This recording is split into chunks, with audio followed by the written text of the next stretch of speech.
Greetings, brothers and sisters, and welcome to our study today, Sabbath, the 19th of October, 2024, where we are looking at our health message through Brother Keagan Banda, entitled the gastrointestinal organ. So basically that is the one that Brother Keagan now wants to share. It's the same one, but this one is more edited and has added some more stuff, I think. So this is the one that you'll be using. So we hand it over now to Brother Keagan to lead us in today's discussion. Brother Benson, is it clear on your screen what is sharing now?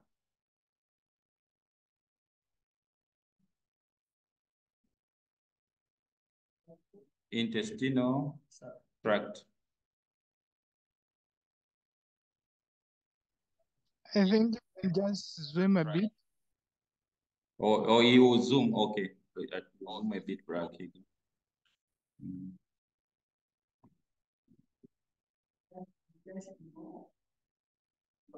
Gastrointestinal tract is our subject. So we are going to... Is that okay now? Yes, thank you. You're welcome, sir. Okay. So our effort is going to come from Ecclesiastes chapter 10. Our prayer thought is going to come from Ecclesiastes chapter 10, verse 16 up to 18.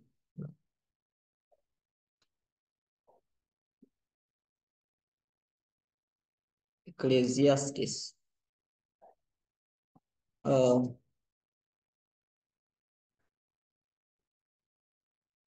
Okay.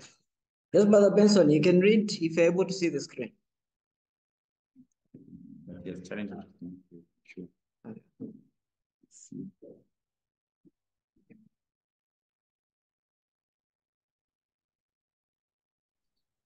I can't really see clear. The widths are too small. I'm using my phone. Are you able to see the screen? Again, can you zoom again? My screen is too small. Okay. Okay, we'll read it from here.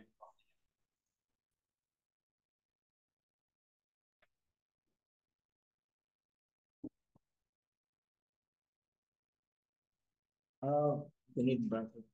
Okay, I read in your hearing. It says, "Woe to thee, O land, when thy king is a child, and thy princes eat in the morning." 17, "Blessed art thou, O land, when thy king is the son of nobles, and thy princes eat in due season, for strength and not for drunkenness."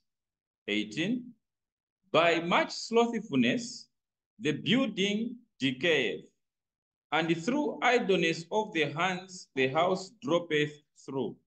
19, "A feast is made for laughter, and wine maketh merry, but money answereth all things." What do you get of this? That is Ecclesiastes chapter 10, beginning from 16, is read up to 19.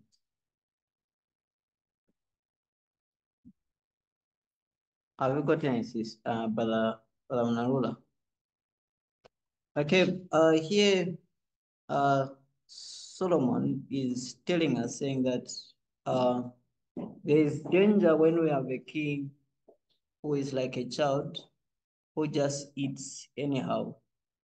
Okay, but we are blessed when the king is wise, and they eat in due season. Okay, when they eat in due season, the princess or the king, they eat in due season for strength and not for drunkenness. This is also reminds us of ministry of healing. It tells us saying that, do we eat to live or we live to eat? So there are those people that do what? That live to eat. The same verse here is telling you, saying that there are others that eat for drunkenness, not for strength. Okay. They eat anyhow. But we have to eat according to season. We have to eat according to what do you call to the present situation or present condition presented by our body. That's what this is saying. Not to eat anyhow. Okay. So even the kings, there's a time when Solomon started eating anyhow. We're going to learn that. And that is what caused him to fall. Solomon began to eat anyhow and caused him his downfall. By much slothfulness, the building decayeth, and through idleness of the hands, the house droppeth too. Okay, so we know what this is saying. We should not be idle. We should be working. Okay. And we should not be careless. That's what this is saying. Of course, these people, they use money. Like Solomon, he became very rich. And that's the reason he wrote here, says, the feast is made for laughter. And of course, then wine maketh merry. But money answereth all things. This is the last verse. Okay, of what we're reading. That's the current situation that we face today. So the people are living in the parameters of these verses today. Okay, they want to enjoy whatever they study, acquire. They want to be merry, to laugh, and to answer all matters that surround them. Okay, but all these are vanities. We're going to learn that. Okay, so with this, we're going to pray so that we will not be a foolish king who is like a child, and that we should be eating in due season. Okay, so that we'll be wise, not eating for drunkenness, but for strength.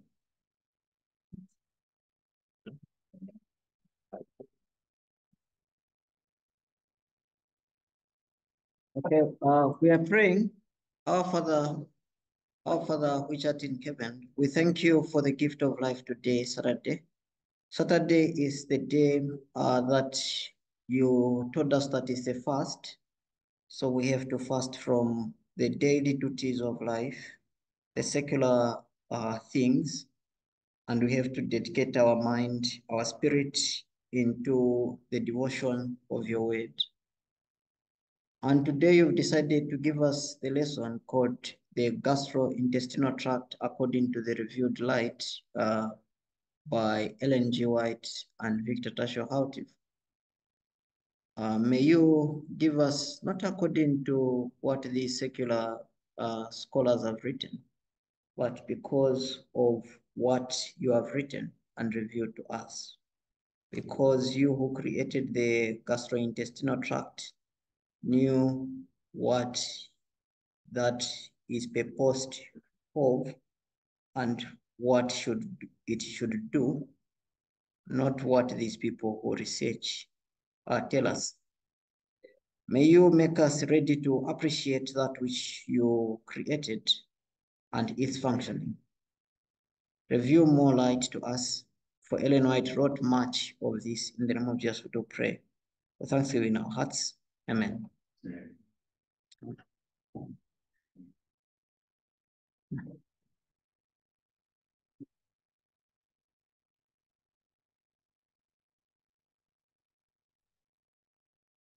Okay, so we tend to find out saying that there are a lot of materials that the world have written pertaining to this, the gastrointestinal tract. But the time and again, Ellen White, The Spirit of Prophecy by Ellen White, and all those inspired writers, they have told us saying that we should use the Bible as a textbook. To use the Bible as a textbook, we do not appreciate what that means. We have to use the Bible as a textbook. It means that we use the Bible to teach, for guidance, reference, and for lessons. For instance, if you say this is a mathematic textbook, it means that the teacher uses it to teach and also to make the people understand, and also they make the syllabus out of the same book, the textbook. Okay, so the textbook of salvation, of life, of all life, is the Bible. It says the brain also of the government. The brain of the government is religion, it's the Bible. Even the government, they can't make their constitution without the government. They can't make their morals without the government. I mean, without the Bible. They can't do that. Okay. So that's the reason we are sticking to what the references are saying.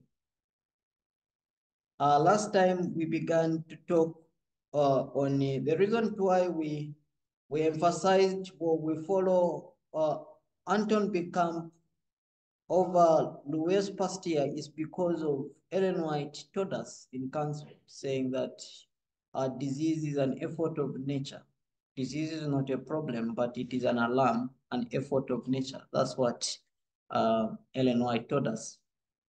That resulted from the violation of nature's law. Not that disease we have to blame what you call the bacteria. She never said that. Okay.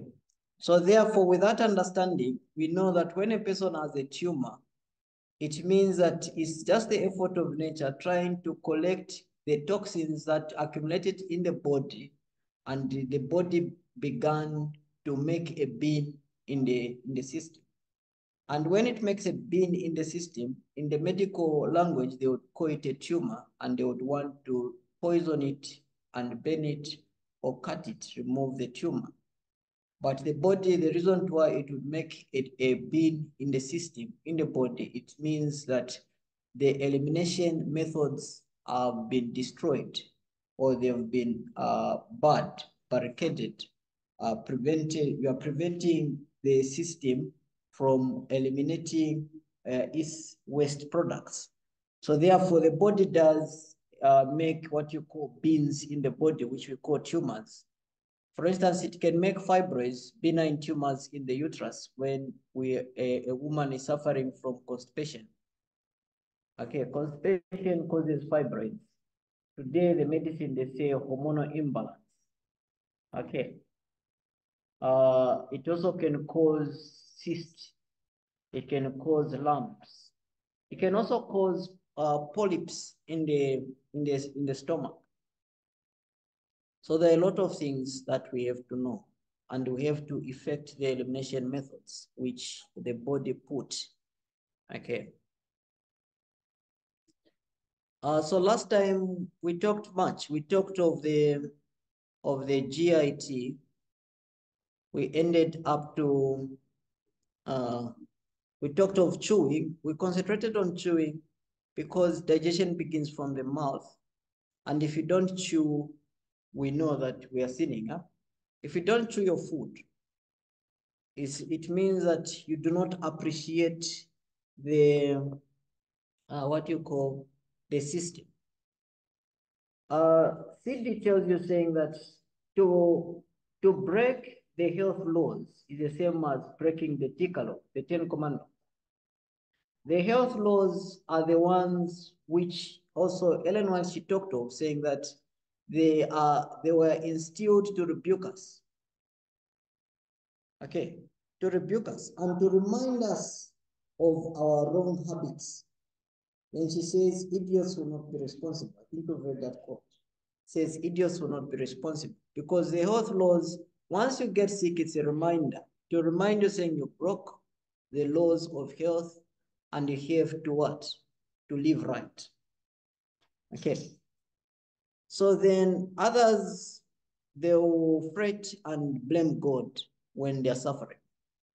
But we know that sickness is sin. Huh? We know that. It's a quote from Councils, these Councils on Health, page 37, says sickness is sin. To be sick is sin. Okay. So we have to chew the food. We have to chew the food. We emphasize on that one. So when the food is chewed, the amylase, the salivary amylase, which is found in the mouth, and also, you know, salivary amylase also comes from the pancreas, mixes with the food, but the one that is found in the mouth goes, the food goes as a bolus, goes into the stomach. Then into the stomach, there's what you call hydrochloric acid and pepsin, depending with what food it is.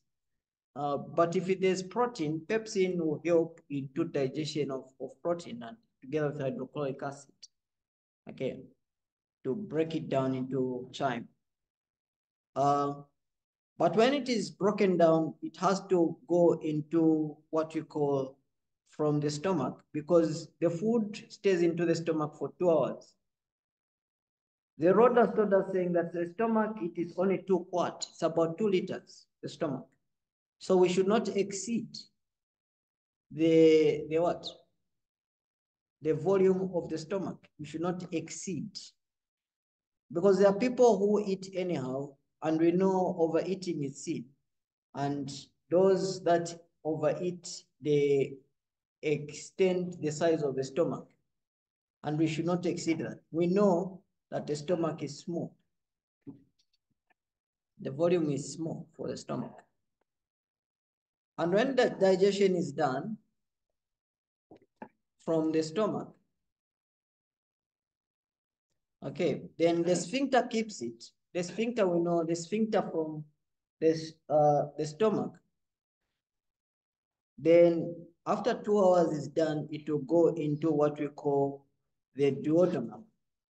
I don't know if you're able to see here. The duodenum is the first part after the stomach. It has been, the work of the stomach is done. So that you draw for those, maybe Brother Keagan is going to draw for those that are here, whilst those online are benefiting from the chart that is here shown, or you just give him a few moments to draw that. I think I saw you can check the chalk from there. Down there's a box down there. Maybe, yeah, I don't know if there's a piece of chalk in there. If not, then we can ask these boys outside. I'm sure they can help here from the other class. There's nothing there. Okay, so as he is looking for it, I will read those quotes that Brother Keagan in the interim as he's doing the drawing. Those quotes that you were saying that the disease should be able to help us, but if we are idiots, we will not be responsible. We will not know that disease is helping us. So I'll be reading those quotes. So the first one is coming to us from Counsels for the Church, page 214 and paragraph 3. Counsels for the Church, page 214, paragraph 3. I'll be reading as slowly as possible so that we may now know. I like the point that Brother Keagan mentioned, that when we see people with tumors, we also think that it is something that they should be able to remove in order to relieve somebody from the pain. When in actual sense, we see that it is the body showing you that it is failing to do what? To release the waste. So we are learning, isn't it, Brahmanalwa? Okay, so page 214, paragraph 3. So it says, men and women cannot violate natural law by indulging depraved appetite and lustful passions, and not violate the law of God.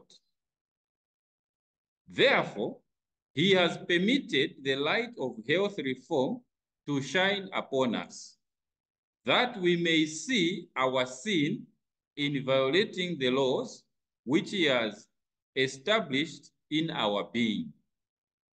All our enjoyment or suffering may be traced to obedience or transgression of natural law.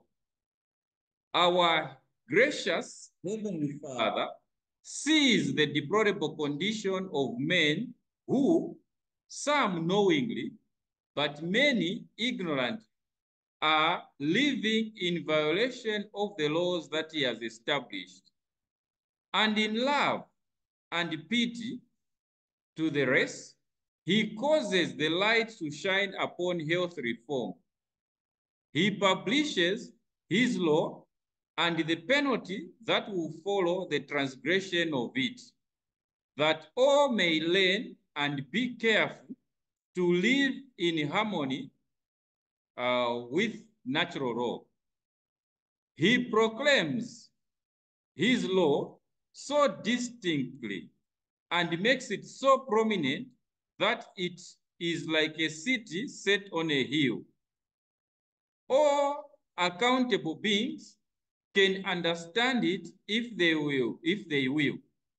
Idiots will not be responsible. To make plain natural law and urge obedience of it is the work that accompanies the third angel's message to prepare a people for the coming of the Lord. So there we have it, beloved. So we see that, yes, Brahmanalwa. Okay, I reread it. Oh, it is CCH, that is Councils for the Church, page 214, paragraph 3. Okay, if you miss that one, I'm sure Brother Keagan has made no progress in finding the chalk, right? So I think we'll just allow him to continue. You can also find the same quote in Councils on Diet and Food, page 69, paragraph 2. If you don't see it in CCH, so you can find the same quote in Councils on Diet and Food, page 69, paragraph 2. So I like the last statement says, all accountable beings can understand if they will. Idiots will not be responsible.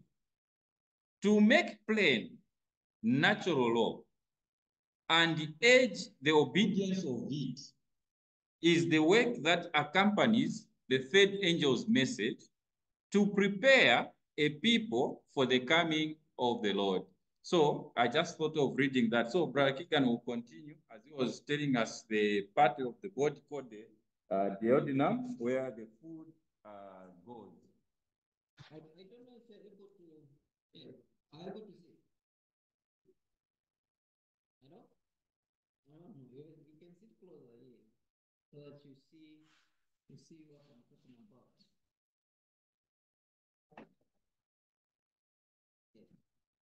Yeah.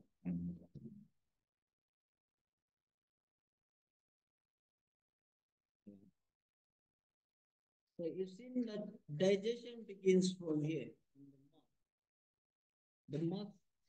So you know that digestion is defined as the mechanical and chemical breakdown of food. So there are two processes. There is mechanical breakdown and chemical breakdown. The chemical breakdown also happens in the mouth, and the mechanical breakdown happens in the mouth. Okay, the chemical breakdown, it is teeth. The teeth God gave us, that 2 teeth, is to break the food into smaller particles to break the food.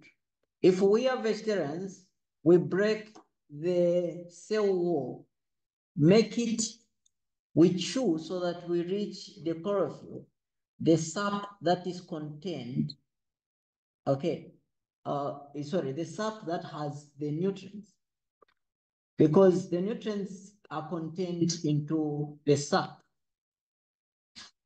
They are not into the cell wall. So we have to chew the food. That is the what? The chemical breakdown. Then the mechanical breakdown, it is where now the salivary amylase mixes with the food. Saliva. There are a lot of people say we are not meant, we human beings, we are not meant to drink water. We have like to chew the water. I don't know if you've heard of that. We have to chew. Everything that we eat, we have to chew. We have to mix with saliva. I see a lot of people that do not know how to drink water and they do not know how to chew. So last time, those who missed, we learned saying the blender, I mean, drinking smoothies is not as important as chewing, eating the dry foods. We learned that. Ellen White emphasized, saying when a person, she had the father was sick, she took the father to a certain, clinic where they were giving her porridge, too much of puddings, huh? Then she said, no, they are, making my father weak, she said that. Okay, because the body, it will first separate the water, because, you know, too much, porridge like food, the body will first separate the water from the dried food. So it will be too much of weight. Okay. So the weak person is like taking a laxative. You know, taking a laxative weakens the body. Because the body will first, when you eat porridge food, it will first work with the watery food, then later on it will work with the what? The hard stuff. So too much of the work, it will what? It will debilitate the system. It will debilitate the system and weaken the system of its energy, because digestion, it requires energy for it to work. Okay. So then after this is done, we know also eating, taking what you call porridge food, it will make you not also mix with saliva, because you are drinking. It's difficult for you to mix with saliva, because you have to keep first the food and like chew it, okay, like you're gargling, then swallow. But if you're drinking drink, you don't do that. You just swallow. So saliva is what? Is not mixed with the food. So she talked very much on that. Okay, so if we are the followers of the third angel's message, we have to appreciate this, because it is part of the third angel's message. Okay, then it says, it follows, after that you've chewed the food, it will go through the esophagus, the tube, but this esophagus, there's not much you can do, because it's peristalsis that makes it to work. Peristalsis is the muscles, they begin to shake the food so that it goes down into the stomach. This is the stomach. When it goes down into the stomach, before the stomach, we learned saying there's esophageal sphincter. There's a sphincter muscle, lower esophageal sphincter. On this lower esophageal sphincter, this gate, it should not be in by too much spices. Ellen White talked against spices. He says, do not eat spices. He said that. We know that she spoke about spices, and we do not, pay attention to that. Okay. She even mentioned it. Says nutmeg is not good. Okay. She mentioned some of the spices. Some of them is nutmeg, clove, and what other spices? a lot of them, even what is this? The one that tastes like what? Forgotten. Pepper, what? Black pepper. She spoke also of black pepper. Black pepper destroys the stomach lining. She spoke of that. So the spices, they also hammer this lower esophageal sphincter. And also we're going to, we see that when we sit down in our document, we see that also the drugs. She talked also of the soda. Soda hammers this one, and also the serratus. I think serratus. She spoke also of this one, where it says serratus. When I checked it in the dictionary, I discovered that these drinks which has sodium what do you call benzoate, potassium. There are a lot of drinks. Sometimes they would not say these are not soda drinks, but they are chemicals in the drink. Okay. Then she says, this drink, are you able to check for that? The what? Let me just check in the dictionary. Yes. Where she talked of the serratus. Let me just check. Okay, this one. Serratus. Serratus, he spoke of this one. Oh, this one.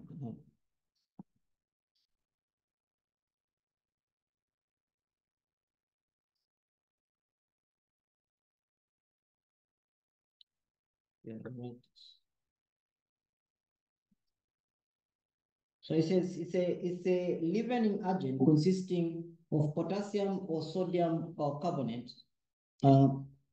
This agent. I have a lot of quotations. Yes, I don't know which one. Any of them? Yes, any of them should tell you. Okay.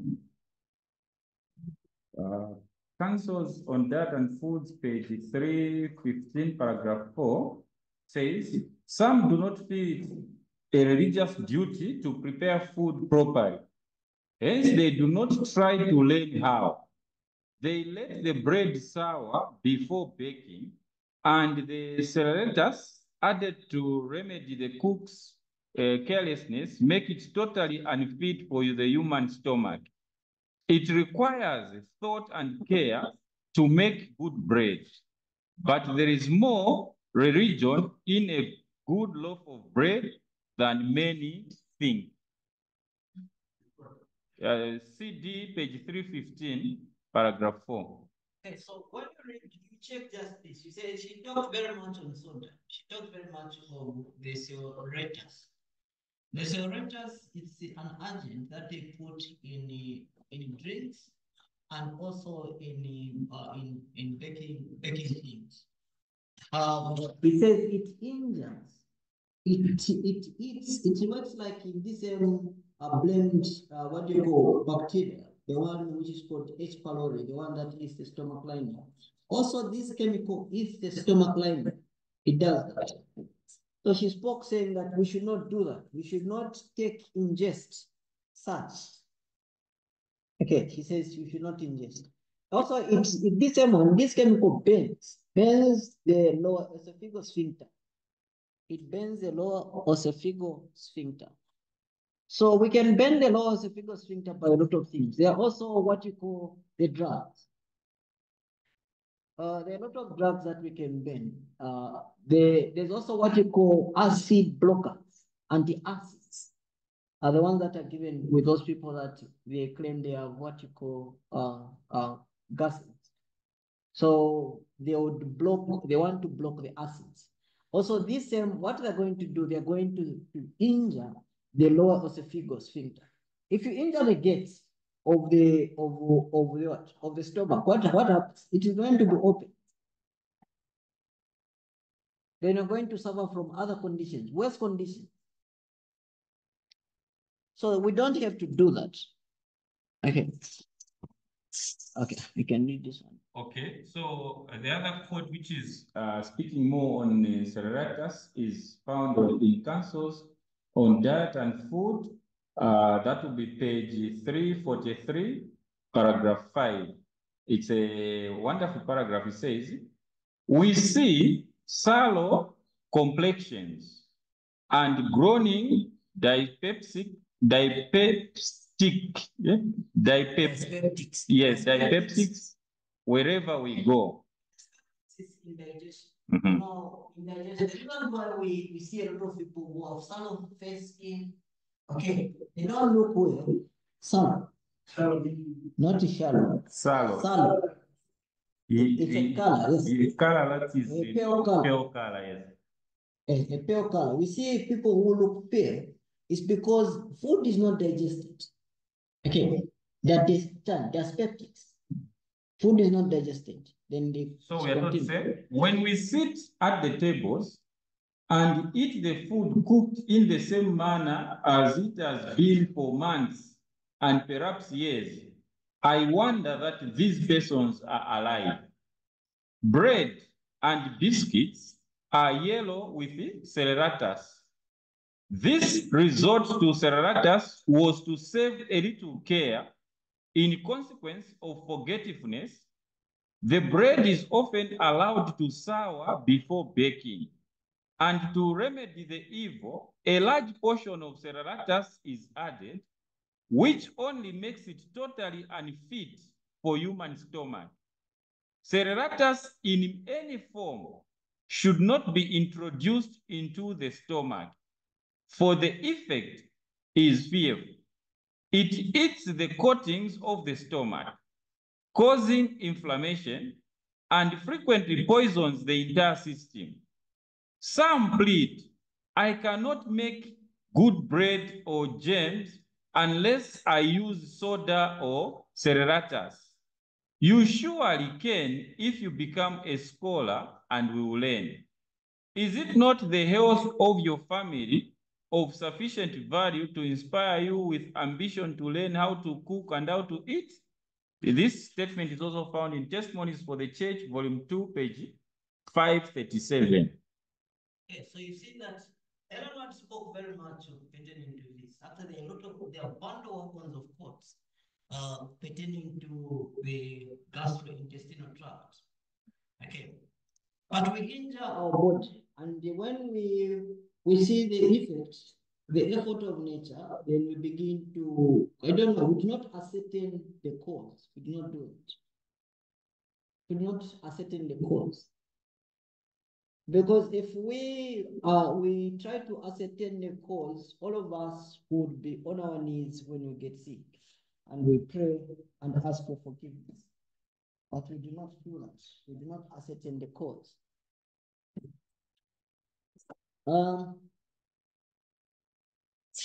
So after the stomach, we see, after the stomach, here, we see in the stomach the hydrochloric acid, and the pepsin digests the what? The protein. Then the protein is going to be broken into time. Then it has to pass after 2 hours. After 2 hours into the stomach, it will go into the duodenum. The duodenum is the one that I was mentioning. From the stomach here, this yellow stuff, I don't know if you're able to see. That is the small intestine. The first part of the small intestine is the duodenum. It has to go into the duodenum. So when it goes into the duodenum, but what happens is that the pancreatic juices, they will release, because they know that the work of the stomach is done, then the pancreatic juices are going to release some enzymes. There are 3 enzymes that the pancreatic, what we call juices are going to come, the pancreas is going to release. Okay, there's amylase, the same amylase that was found in the mouth. The pancreas also releases amylase. In case you do not release enough, it will release amylase. It will also release, amylase is to digest what? Carbs, carbohydrates. Then the lipids, fat. It will release also lipids to digest what? Fat. The fats. And the tripsin. So it will release what do you call 3? It will release 3, what do you call, 3 enzymes.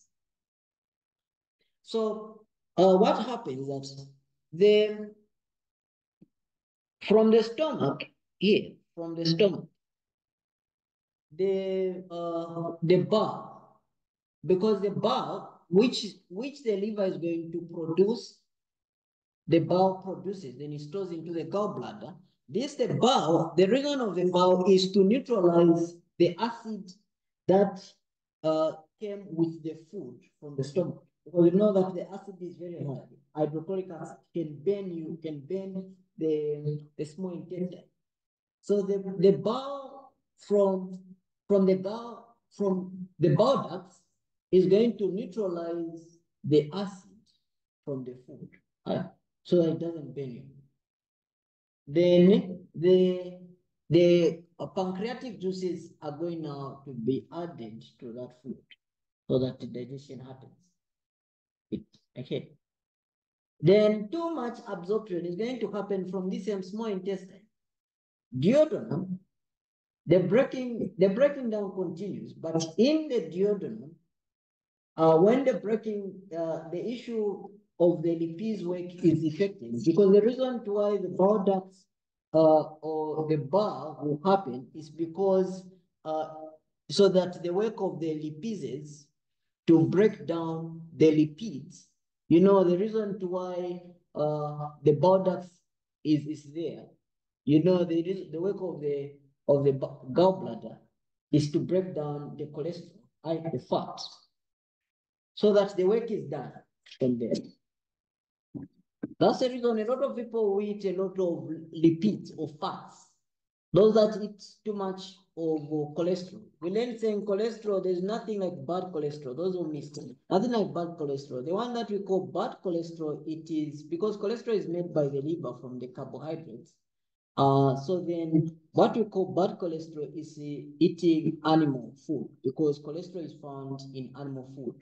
In plant-based food, the plants, they do not have a liver, so therefore they can't make cholesterol. It's not possible. Just like vitamin A.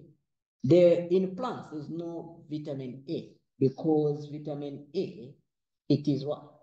It's a byproduct of beta-carotene. So then, and the human beings, the herbivorous and the human beings, they can't digest vitamin A. It causes what you call vitaminosis, vitamin poisoning into the system. So therefore, they can't digest it because it's a byproduct. It's the same with the cholesterol. That's what we learn. Cholesterol is another bad cholesterol. The bad cholesterol we call is the cholesterol. For instance, if me, I tend to become a carnivore.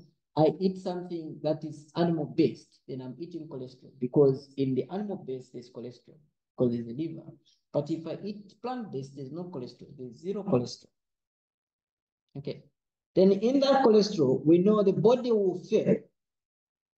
The bowel duct, the bowel is not an enzyme. Okay, you have to know that. They will fail to do their work. Therefore, the gallstones are going to be made. The gallstones they're going to make. So you are going to have gallstones. That's what happens. So then from there, after the work of the duodenum is done, there's the duodenum. Then from the duodenum, you know that the small intestines, the work is absorption, very much absorption. But in the ileum, that's where a lot of absorption happens, getting the nutrients. Where the nutrients are gotten from after you have eaten is in the ileum or in the small intestine. In the small intestine, because even in the duodenum, then there's an enzyme that is released. What enzyme is that? I think it's more this motase. Motase has to be released from there. Let me check. Okay. To add into the food also. The ileum, it has tumor absorption, where the B vitamins are going to be absorbed. They'll begin to absorb the nutrients where we call this, it contains what you call the microvilli and villus or villi. The microvilli, of course, they are there in the mouth and other parts, but these microvilli, they like a seed. They are the ones that if you disturb them, they can allow big portals to be absorbed into the bloodstream. Okay, so these microvilli, like a sieve, they begin to absorb the nutrients from the food. So if food, like there are B vitamins from the food, the ileum through the microvilli, okay, they begin to absorb the nutrients. So the food is going to be absorbed from the ileum into the bloodstream. That's what happens. Okay. But if you did not chew the food, the microvilli cannot absorb. Understand? Because digestion will not happen. They will not absorb. It will be the same as you have not eaten. It will be the same as you have not eaten. There are those people that are suffering. You know, they are babies. It's important when a child is when a child is born. When they cut the umbilical cord, they check for the arteries and vein. If the vein or artery is missing, meaning a child is going to have complication. You know that? Huh? They just don't cut. Huh? They check. From the umbilical cord, they are going to check if there's the artery and the vein. Huh? They have to check. And if it's not there, the child is going to have complication. There are those children that have what you call megacolon. Megacolon is called Husky's sprung disease. Sprung disease is the part of the colon, it doesn't have the cells, the nerve cells that will allow it to do what? To work, or contract. There's a child, I had a case, a child is failing to do what? I think of our children, because when children are born, it's difficult for their colon to begin to what? To be appreciating food, digesting food, and evacuating food. Okay, so you have to activate the nerve cells of the colon. Okay, but there are others that the nerve cells of the colon do not work. They do not work, so therefore they don't expand. They have constipation. They don't go to the toilet. So the medical procedure is that they will cut. Of course, the allopathic medicine, they'll cut, because that's what they know. They will cut the colon that is not working. They will cut it. Okay. But also in adults, we see those people that did not know, they did not check. In adults, we see those people that if they eat porridge food and other foods, like in Sima, they will vomit. So they can only tolerate fruits and rice because their colon does not dilate, does not expand. The peristalsis function cannot happen. So we have to appreciate in that there are other people who are like that. Okay, so they have to be eating food that is going to give life to the colon, or to eat food that can be easily be digested. Okay, that will not tax the system. So from the what? The ileum, the food goes where? Into this is large intestine. Of course, the large intestines, we know that there's the appendix, there's the ascending colon, okay, transverse colon, ascending colon, cecum, descending. But most of people, they debate on the appendix. You know, this appendicitis. Most of people, they say, what is the work of the appendix? Okay. There's a functioning, though the significance is little, but there's a functioning of the appendix. Okay. To make sure that the food which is digested does not enter into the appendix. For instance, appendix will keep the food. It will keep the food. The reason why the food would enter into the appendix, it means that the food is they're going to the toilet, or the elimination method of egestion is not in proper place. Because egestion or they call it defecation. Defecation is not, because if, for instance, food keeps on piling on the appendix in the colon, keeps on piling on the appendix, the fecal matter, it is like a regulator of stool, the appendix. The fecal matter is going to enter into the what? Into the appendix. For instance, food takes, they call it retention time. Food takes 18 to 24 hours for it to be evacuated. Evacuated, like for instance, if I eat in the morning, you have to count. If I master the color of my stew, I have to count. I have to do. The next time I'm going to poo that stew, then I count the hours, saying, okay, I ate this time, then I poo this time, then how many hours passed? So according to science, the duration is 18 to 24 hours. To take 18 to 24 hours.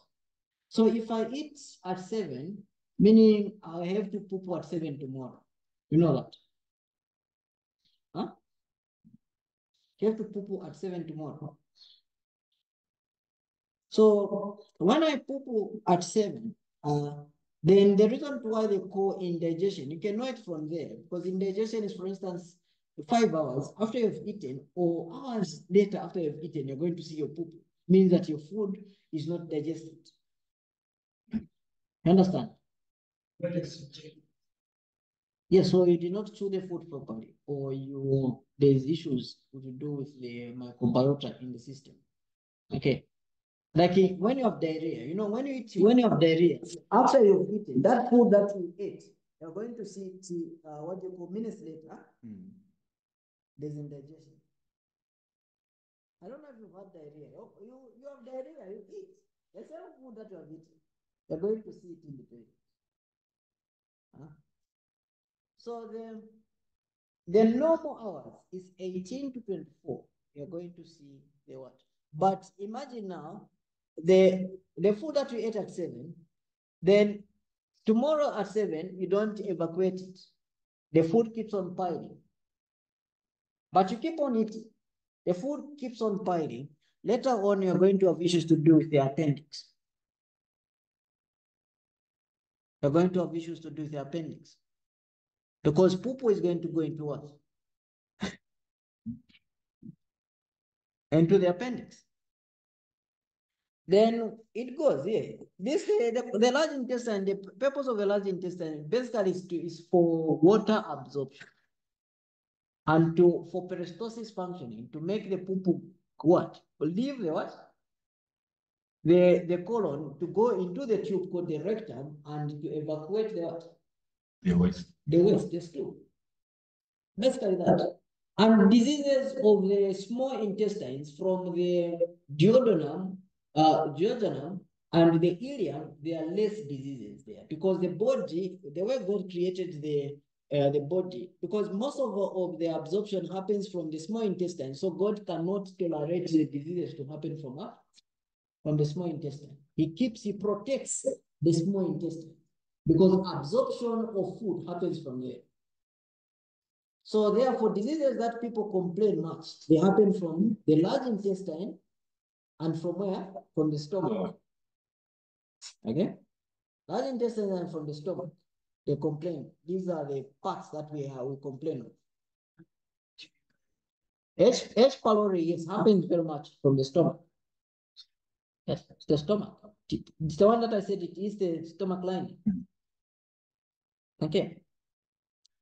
So H. pylori would do, then sometimes it goes, even when it goes into the blood. Remember that the H. pylori can go into the blood. The bloodstream. Okay. When it goes into the blood, now you see that the body begins to have gas, the entire system, which means that your body, you are eating too much, you've extended. Because remember that when you went on the microbiota, the bacteria found in the what?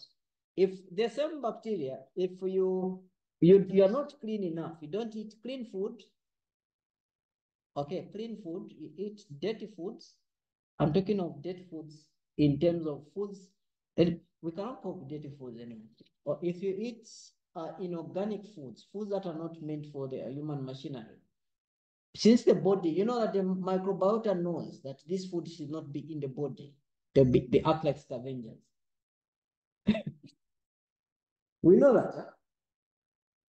Huh? We are learning. Well, yeah. The body knows.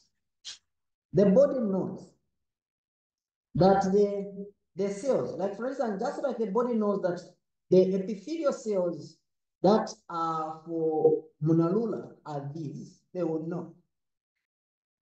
So if a person puts different epithelial cells, blood, into you, the body will know that this is a different blood.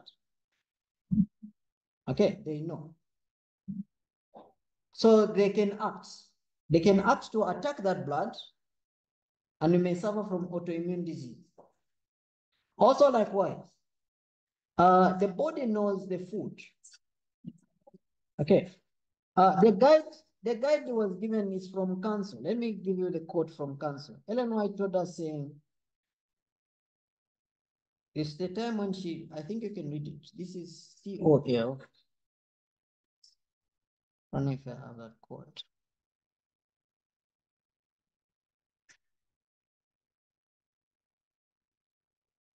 Yeah.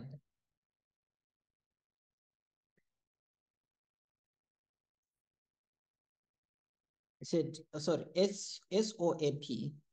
I don't know if which quote. Yeah. No, you use the blue one.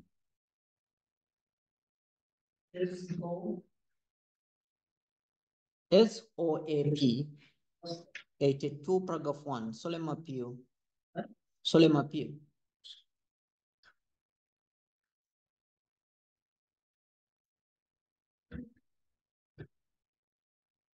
Page 82, paragraph 1. SOAP. SOAP.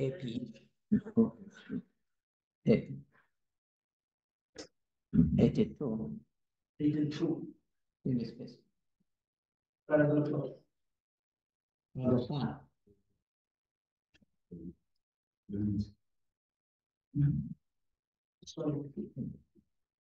Read from the blood. Okay, it's under the title, the subtitle saying abuse of the sexual function, a prime cause of derangements. So that's the subtitle. Okay. The reason why I've brought you to here, because you understand that the food that we eat, there's a time when it goes into the bloodstream. Okay. From the food that we eat, that's where the blood comes from. You understand? That's where the blood comes from. Then from the food that again we eat, from the food that we eat, there are two things that are made. The epithelial cells and what? The semen or the liquoria from women. Liquoria is from women, the semen is from man. But it takes 50 times work to make the semen or the sperm. Then the liquoria also takes 50 times work. But the epithelial cells is easy. They are easily made. So the work of the epithelial cells, the normal cells, is the easy work. But the work to make the seed, it takes time. So from there, now how can we know that the food that we eat is made out of what? Okay, so that's the reason I've taken you to this food. Because there are people who debate saying, okay, the food that we eat, we can eat any food. We can eat even inorganic food. Food that is animal-based. But when you look deep down into the blood, into our seed, the semen, into the seed of man, you're going to see what is the seed contains. Okay. What it contains, what is the constituents of the seed, which makes a what? A living organism. That's the reason we're reading this quote. Okay. Okay, it says, from the blood the elements of a new life are formed. And it has been ascertained that the material called semen, which goes to generate a new being, is so refined, so intensified in its vitalizing power, that 1 ounce of it is equal to 40 ounces of blood in any other part of the body.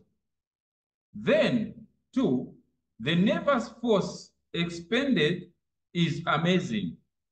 For in the sexual organs, we find a union of 3 great systems of the nerves: the vegetative or nerves of organic life, the emotional or the nerves of animal life, and the intellectual or the nerves of spiritual life. For the last 2 sacral nerves, which to supply the generative organs, have their ganglia within the dura mater of the spinal cord, thus differing from the other spinal nerves and resembling the nerves which originate in the brain and are connected with the mind. So we get from there, we're not interested in the last 2, right? I'm interested in the vegetative nerve, which is called the nerve of organic what? Organic life. So the vegetative nerve, Ellen White tells you saying that from there we find the vegetative nerve. It is not the inorganic. It is the vegetative nerve. It is the organic. Okay. So this one, we know, we can trace from there saying it's the plant-based. We should eat plant-based from there.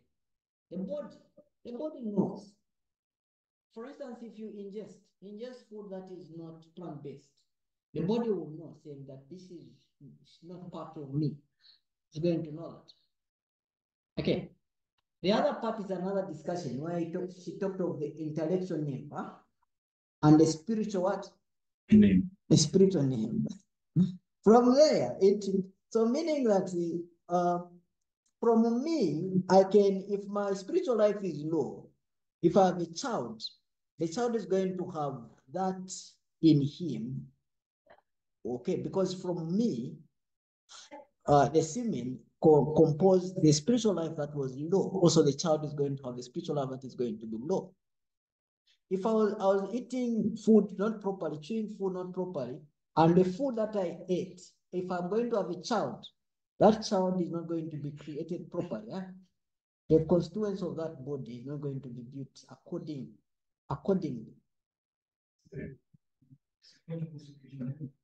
Huh? Oh, that is SOAP. Sorry, appeal. Okay. Oh. Okay. It's the same one. It's the same code. It is found in the other Ellen White estate, which is the blue, that blue one in color. Yeah, that's the one that has more books. SOAP page. That was page 82. Yes, solemn appeal. It's solemn appeal. SOAP page 82, paragraph 1. So our focus is on the vegetative name. So Brother Keagan, just on that one. So meaning therefore that when we blame our children for not being spiritual, we are the culprit in that sense. They took us out to say there's no bad child, but bad what? Parent. Bad, yeah, bad. Wow. Yes, I know.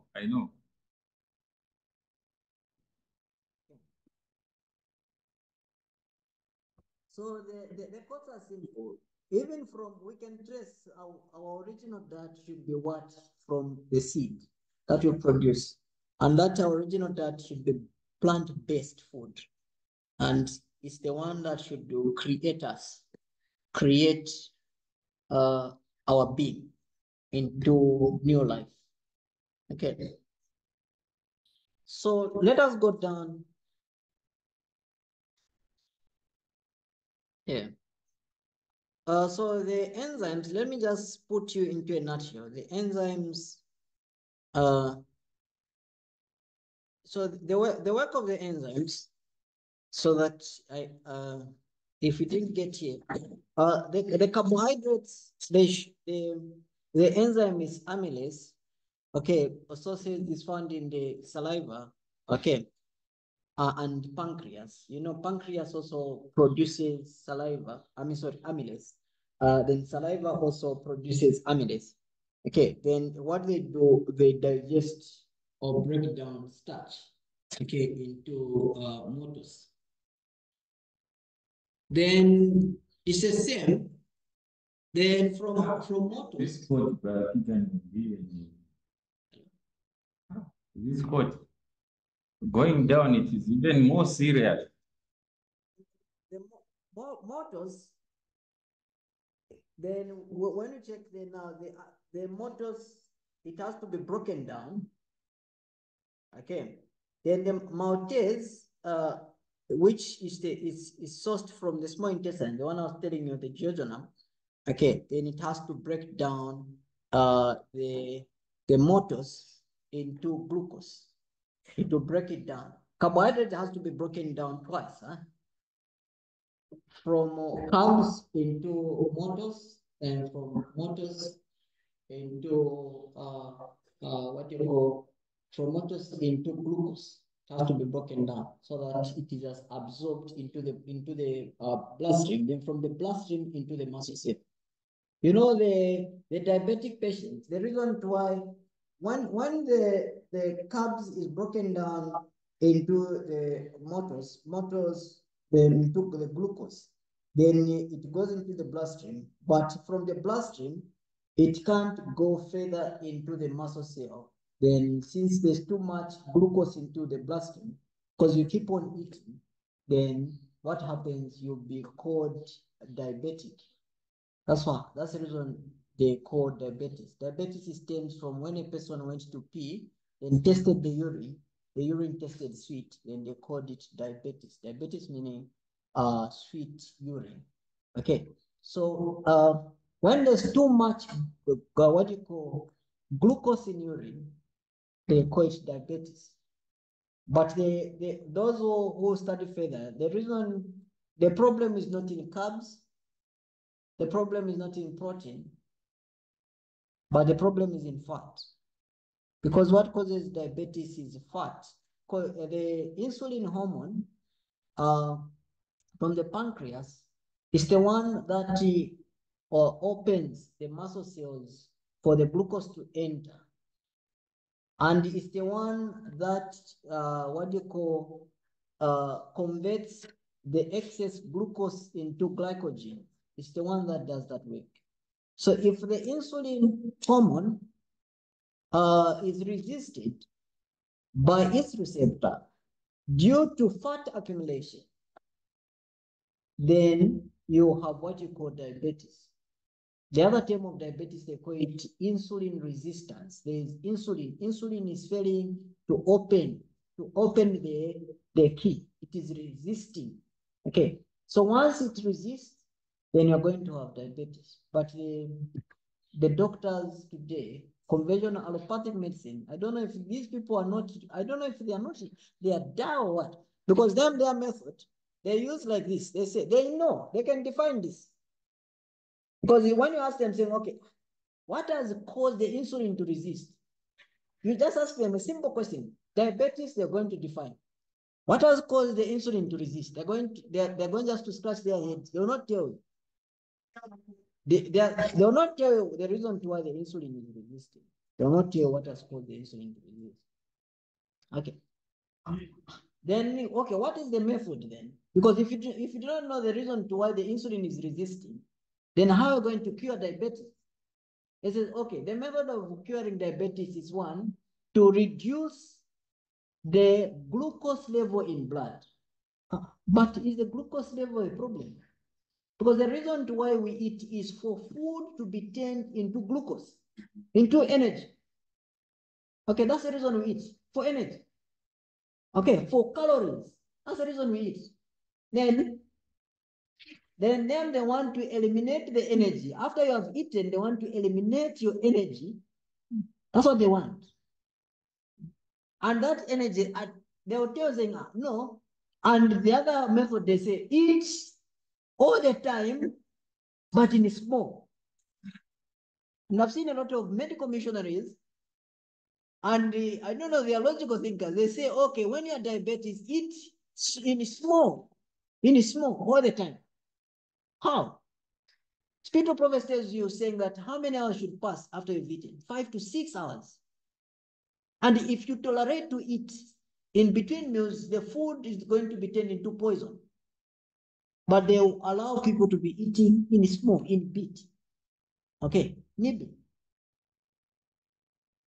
It's not so. Then the other method, they say, okay, the insulin is resisting. We have to put the insulin, artificial insulin.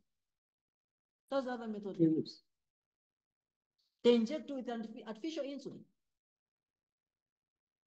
But the insulin is resisting. They want to put artificial insulin into the system. You've seen how down they are.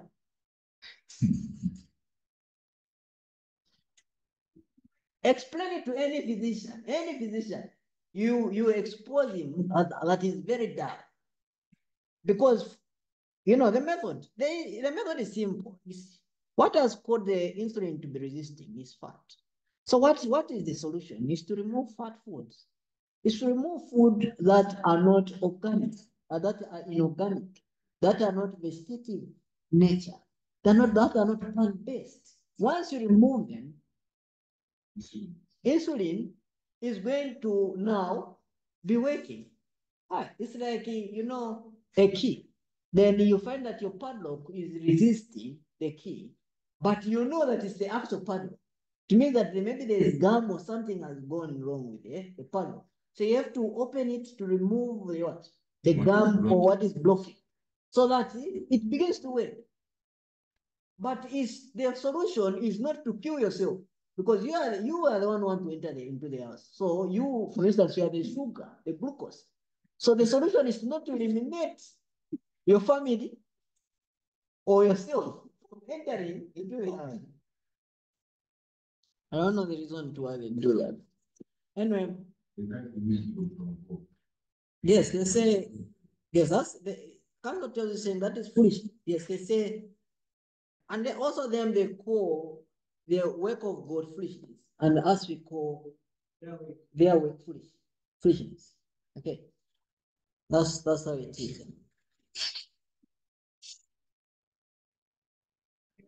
So we learned of that in the ileum, that's where the absorption happens. Okay, and where from there we see that the fat is gotten into the lymphatic system. Okay. Yeah, but Keagan, just when you talked about the large intestines, you say mainly in the large intestine, what happens is the absorption of water from what is now to be called the stool. Yes. Okay. Yeah. So what about those that pass watery stool? Okay. Does it mean the colon is not able to? If you see watery stool, it means that it is in digestion. Mm-hmm. The food has not been digested. It's either the person doesn't practice chewing thoroughly, doesn't mix the food, it doesn't mix the food with amylase. Number two is that the microbiota is not enough. Okay, then the other one is it means that they eat what they call, but I cannot blame it on I can't blame it on which one. I cannot blame it on starch or fiber, because fiber, if you do not eat fiber food, you're going to have ball-like stew. Those stew that look like marbles, like peanuts. You don't eat. So basically, it's to do with the bacteria and the chewing. And also, if you're eating, you should not be excited. You know that, huh? When you're eating on the table, you should not be excited. You should not be from peeing or from doing job. but you should be, what do you call, appreciative. That is a quote from Minister of Healing. Okay. So all those things, they should be put into consideration when you're eating. Okay. So water is to basically is here as a result of indigestion. You should always be giving those quotes so that I can give them. yes. They're there. Yeah, you Let should me be giving so that let me give you this one. I think you can help me here with this one. Let's check here. This one. Okay. Time to eat. Okay, don't eat when excited. Okay, Stisa. Okay. This says another serious evil is eating at improper times, as often violent or excessive exercise when exhausted or heated. Exhausted or heated. Okay. Or after violent or excessive exercise, should not eat.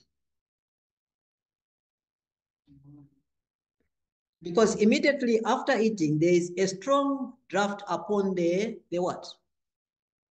Oh no, I didn't read. Okay.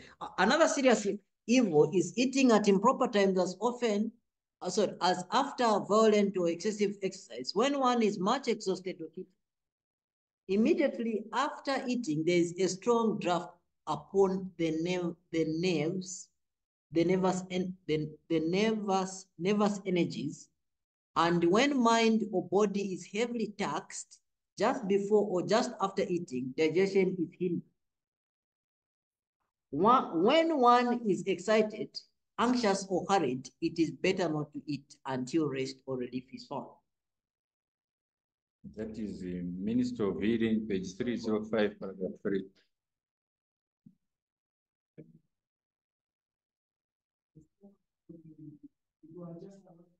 Yes. 305, paragraph 3.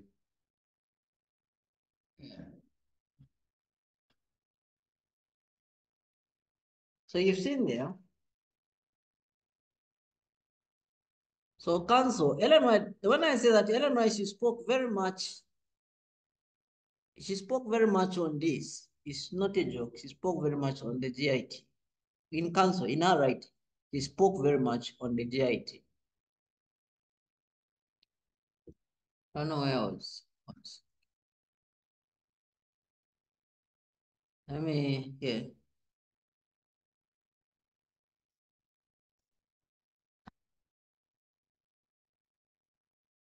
So the quality of stew that a person should have, they've studied that there are 8 types of stew, but out of the 8 types of stew, one is the best. It should look like sausage. It should be boiled. Okay. It should, I don't know if I put a picture here. It should look, I don't know if I put, but there's a picture that I put here where it says, too much frequency of going to the toilet, meaning there's no hospital. But if you don't visit the toilet, meaning you're going to go to the hospital. I don't think I didn't put it. Because if you do, like, you don't go to the toilet. Are those people that do not go to the toilet are the ones that visit the toilet. They what? The hospital very much. Those that visit the toilet often are the ones that do not what? Go to the hospital. That's what it means. Yeah, I think I didn't put that picture. Okay. I think I didn't put it. Okay. Very important.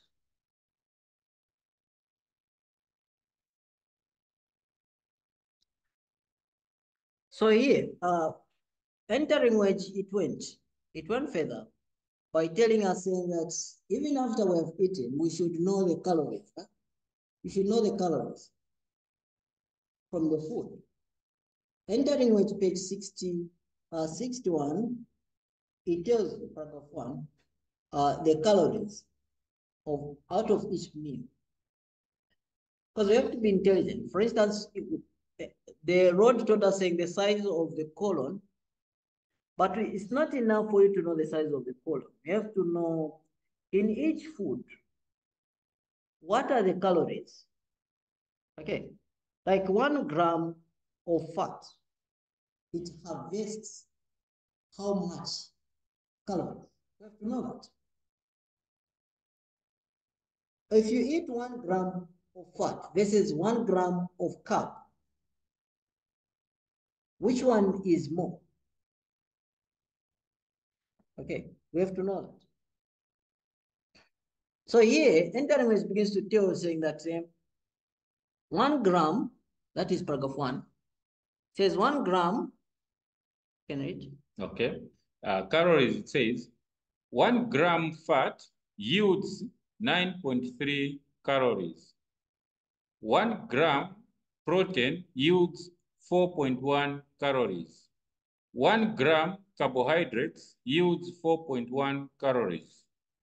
The requirement of calories vary with age, kind of work, and sex. Okay, that is normal. So you see now, the requirements of calories, they vary. But the point is that which one is more between, of the three, which one is more? Calories, protein, or carb, or what? Fat. Sorry, fat, protein, or carbs, which one is more? It's fat. Fat has 9.3 calories. But there's a diet which has come, which is called the keto diet. To make people lose weight, they say you should eat too much of animal food. Eat too much of fat, okay, but reduce on protein or on carbs. Or don't eat carbs at all. It's there on the market. But even with science, that theory is totally wrong. Because there's no way, because it tells you saying that 1 serving, 1 gram of fat is what? 9.3. So meaning it's double the what? The proteins and the others. Meaning that it's double the protein and the carb. And now they allow people, they put people on keto diet. The Atkins diet today to lose weight. And people, I have seen some of our SDA people or our Davidian friends, they advocate this in this medical missionary practitioner. They begin, like Barbara O'Neill, I think is a very common person. She advocates this one, which is not true. Okay. The other one, you can continue, it says, it tells you saying again, saying, yes, according to what? Folkheimer. I read that? Yes. Okay, according to Folkheimer, the total energy requirement for a man weighing 154 pounds without any voluntary movement is from 1,450 to 1,820 calories.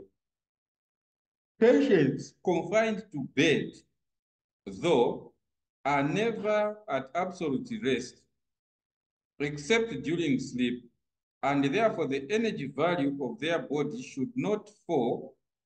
The energy value of their food should not fall below this minimum, except it be under special conditions and for brief periods. The approximate daily calories required for man under varying conditions are as follows. Doing very hard muscular work, 5,500 calories. Moderate muscular work, 3,400 calories. Light to moderate muscular work, 3,050 calories. Light muscular work, sedentary, 2,700 calories. Without muscular work, 2,450 calories. The person who is overweight needs to cut down on weight-producing foods and keep strictly within the limits of his minimum caloric requirements. So you see, it tells you that a sedentary person, or a person who does the work that which requires just sitting, he should do what? He should eat how many calories? How much calories should that person eat? It says is 2,700. okay. To not exceed that. But a person who is a sedentary worker today wants to eat more, wants to eat what do you call 5,500 calories. That's very heavy. Huh? They want to eat more. Then a person who does manual work are the ones that eat less.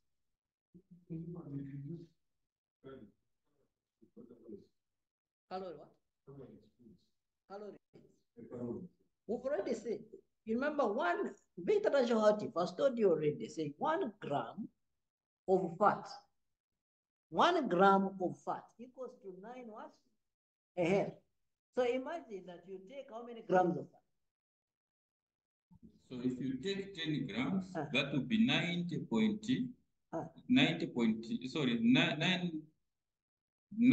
that would be 93 calories, right? Yes.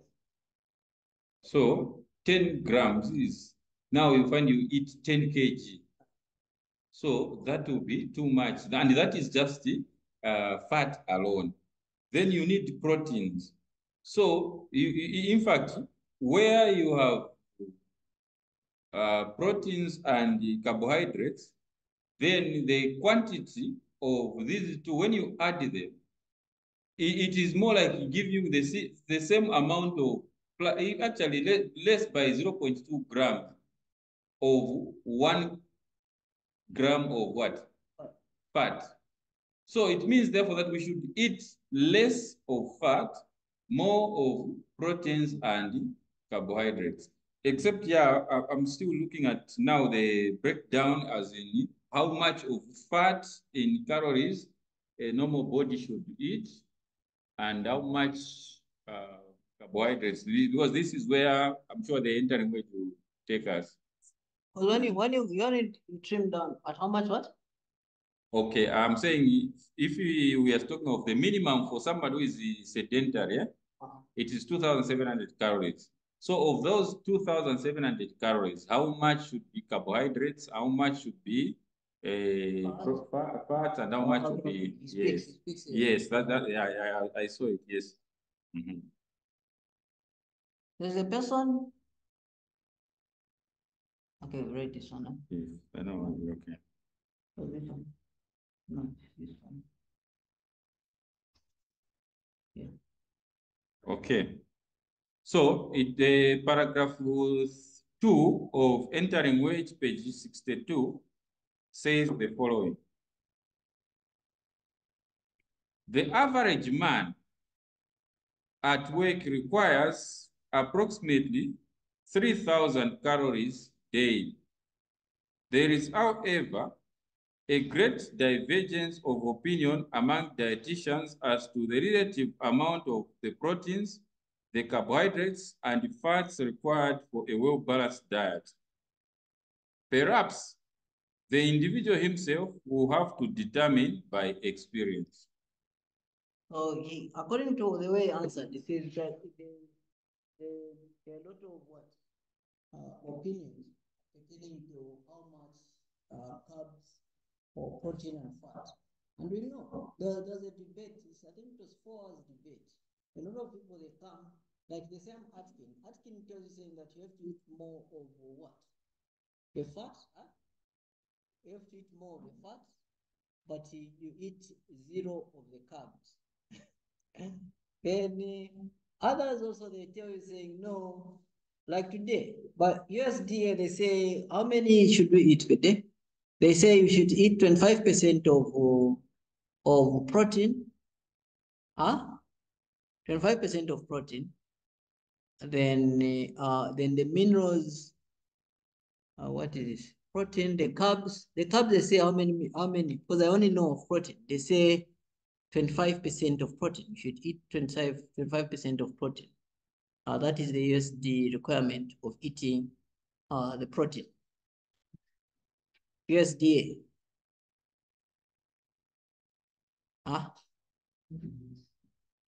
Those are the American standards for what? No. There's FDA and the USDA. Okay.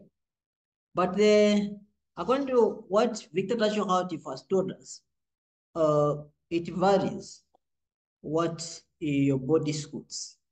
Because there are a lot of opinions based on that. But Ellen White told us saying that a balanced diet should consist of what? Fat, should consist of grains, nuts, and what? Grains. Nuts. Maybe this is very wonderful now, because I like it when you earlier mentioned that each one of us must know what we are eating. Isn't it, Brother? Meaning, just by that calculation, we know that if I take 1 gram of proteins, I'm benefiting 4.1 proteins. If I eat again 1 gram of carbohydrates, I'm just getting 4.1 calories. Now, remember that this is 3,000 per day, isn't it? So the breakdown for those who eat breakfast and lunch, it is divided into those, so that daily you must have a balance of about 3,000 calories in your body, isn't it? So for those who eat 3 meals, then it means actually the one we eat in the night doesn't even, it helps us maybe just to sleep. Because the eating in the night, when you read the entering Wedge and other quotes, they tell you saying that, like for instance, a sedentary work, those that do not work, it's not necessary to eat a what? Supper. It's not necessary, because they'll exceed the calorie intake. A person that maybe can eat are those people that do manual work, and those that do not sleep in the night are the ones that will eat excessive, like they would eat excessive calories, over like 5,000 plus calories. But if again you're an old person, like there's other course, the other course, entering Wedge, page 40, where it says that also it's not about the work you do, also the age. Okay, the age. If you an adult, you're doing Kalamba, or in your youth, the type of food that a person should eat differs. An adult person, I need to raise your hand. You can come closer. Yes, so I don't know, maybe at the time what I was writing this, when you meet sedentary workers, how many hours a week?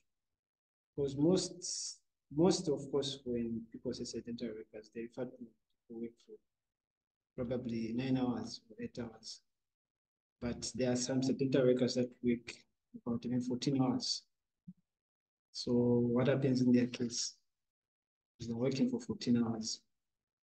Okay, because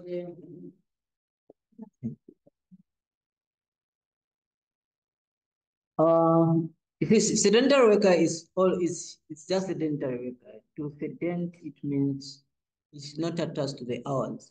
It's the work that requires you to sit, depending on whichever hours.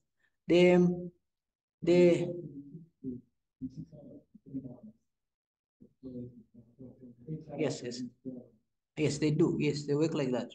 Like for instance, the others again who are sedentary worker, they work also overnight. You know that. Those that do, okay.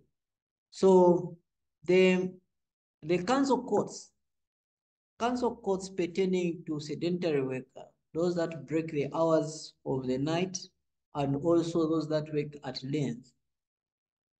All of them, they tell us saying we have to eat.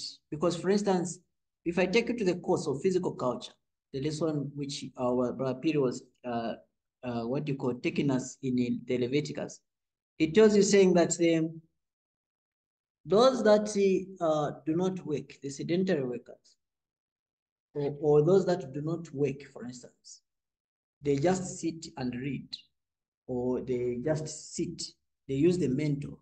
Because sedentary workers, they use very much of the mental than using of the what? The physical. It tells you saying that the body and the blood and the digestive system does not appreciate, or is not working as it should work. Okay, so therefore they are not equalizing these two. They are not equalizing these two. The digestion is going to be impaired. It's not going to happen properly. So there are reasons. There are a lot of reasons that are attached to the calories. For instance, if me, I've eaten, I don't know if you read there where Victor Tashohautif allocated the hours. After you have eaten, he allocated the hours of going to work. Did you come across that quote? Where it says, after eating, you should go and do what? Work. How many hours? Did you come across those quotes? Where it says, after eating, a person should work for 2 hours. After eating, a person should work for, so if you eat twice a day, you should do exercise how many times? Twice. That will be 4 hours. Okay, so to eliminate the word sedentary, so that you will not be a sedentary worker, digestion is what? Happens, and also the body system is equalized. The mental faculty and the physical is equalized. That's the reason most of the sedentary workers, they violate the physical law. You understand? Sedentary workers, they violate the physical law and they violate the work of God. Okay. So, council, Victor Tashohautif has told us that the sedentary worker should eat this much of calories, but it does not mean that the sedentary worker are what? Are working out the work of God. The sedentary worker, they should not be sedentary ones. They should do the exercise, physical culture, so that they eliminate the word sedentary. Okay, I don't know if that answers your what, so that I look for the same quote that I was reciting for physical culture. Does it answer your question? It's not about hours. Yes, it's not hours.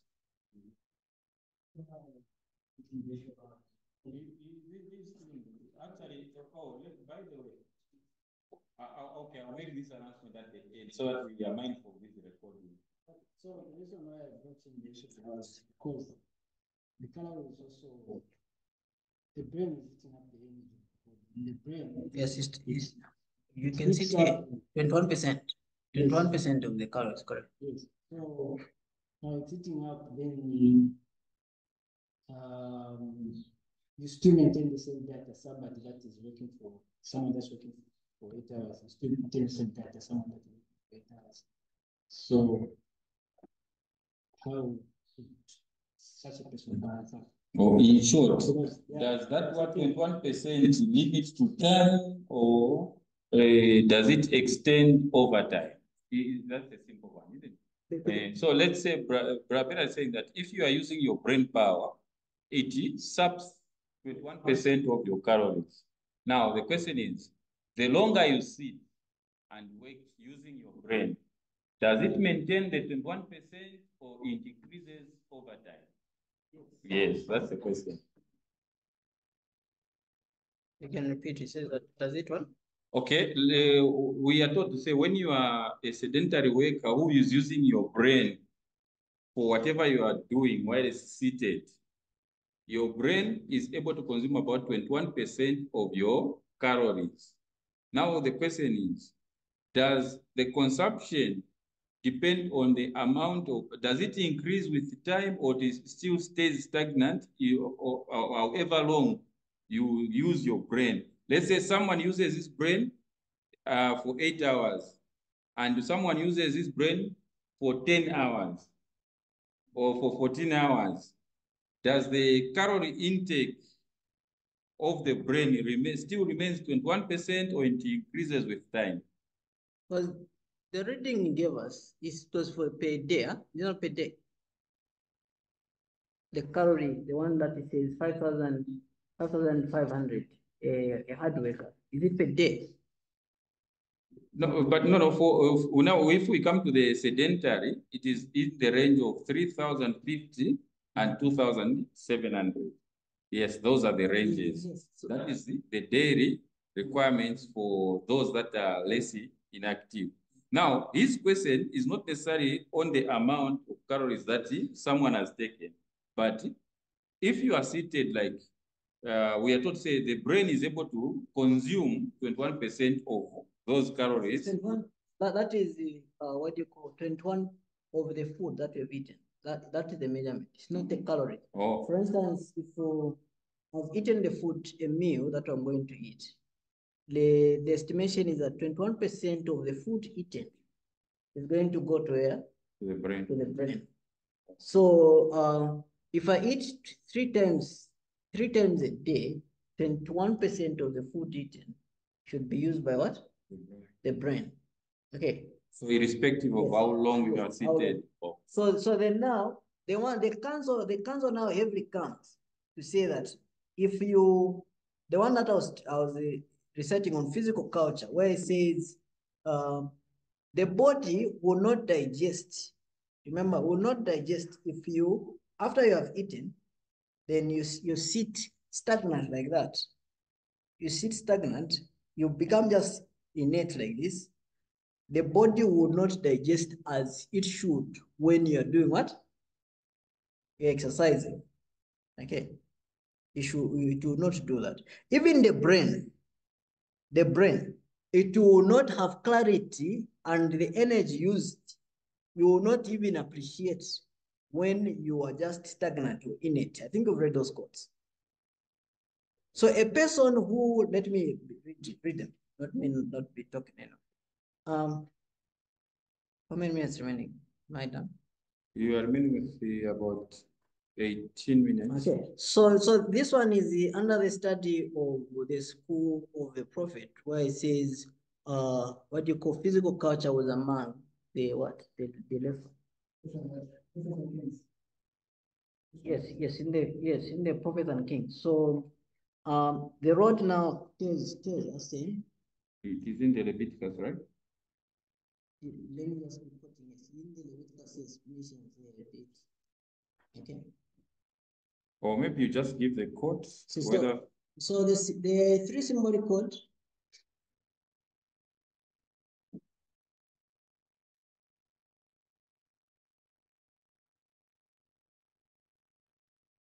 So this is the code. Three symbolic code. Three symbolic code.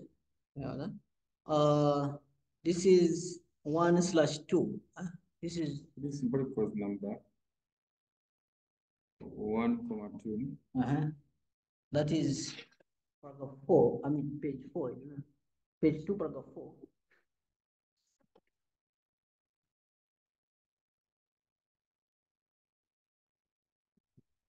How does it start? Okay, the Lord has reserved. Yes. So it's three symbolic code number 1, page 2, paragraph 4. Symbolic code, three symbolic code number 1, page 2, paragraph 4. It says, the Lord has reserved to himself the education and instruction of Israel, and his care is not restricted to their religious interests. Whatever affects their mental or physical well-being becomes also an object of divine solicitude, and comes within the province of divine law.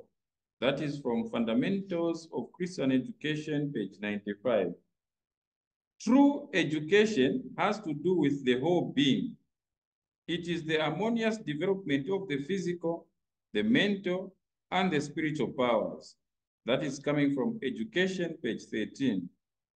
Therefore, In order to effect and maintain physical, mental, and spiritual balance, we have wedded the study of the scriptures and of academic subjects to physical labor, equalizing the taxation of the mental and physical powers, thus giving the student 4 hours a day of mental labor and 4 hours of manual labor, which consists in taking an active part in the different manual departments at Mount Carmel.